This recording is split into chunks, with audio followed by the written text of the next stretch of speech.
একটা চা বানাও আমার জন্য, আদা দিও, এলাচি দিও, চিনি দিও সামান্য, একটা চা বানাও আমার জন্য। আলহামদুলিল্লাহি নাহমাদুহু ওয়া নাস্তাঈনুহু ওয়া নাস্তাগফিরুহু ওয়া নু'মিনু বিহি ওয়া নাতাওয়াক্কালু আলাইহি।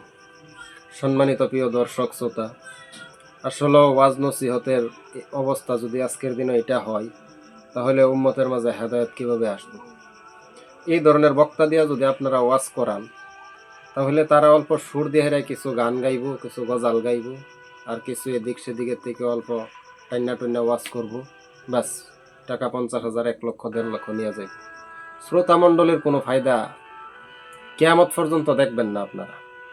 এই জন্য ওয়াজ মেহফিলগুলার মাঝে আপনারা আল্লাহওয়ালা, বড় বড় আল্লাহওয়ালাদেরকে আনেন, যাদের জিন্দগির মাঝে তাহাজ্জুদ মিস নাই, যারা নফল ছাড়ে না, ফরজ সুন্নত তো পরে, সুন্নতে গায়ের মুআক্কাদা পরে, এবং কি নফল যাদের জিন্দগির থেকে ছুড়ে না, এমন আল্লাহওয়ালাদেরকে এনে আপনারা মজলিস করান, তাহলে আপনারা হেদায়েতের দিকে আইবেন।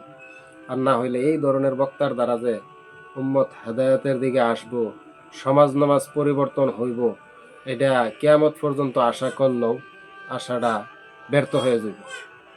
এই জন্য আশা করি আমার কথাগুলি বুঝতে পারছেন। কথাগুলি যদি যুক্তিসঙ্গত হয়ে থাকে আর সত্যি হয়ে থাকে, তাহলে ভিডিওটা সামনের দিকে আপনারা আগ বাড়াইয়া দেন। আর এই চ্যানেলটারে আপনারা ফলো করে রাখেন। ইউটিউবের থেকে যদি দেখতেছেন, সাবস্ক্রাইব করেন, পরবর্তীতে এইগুলা আলোচনা যাতে আমরা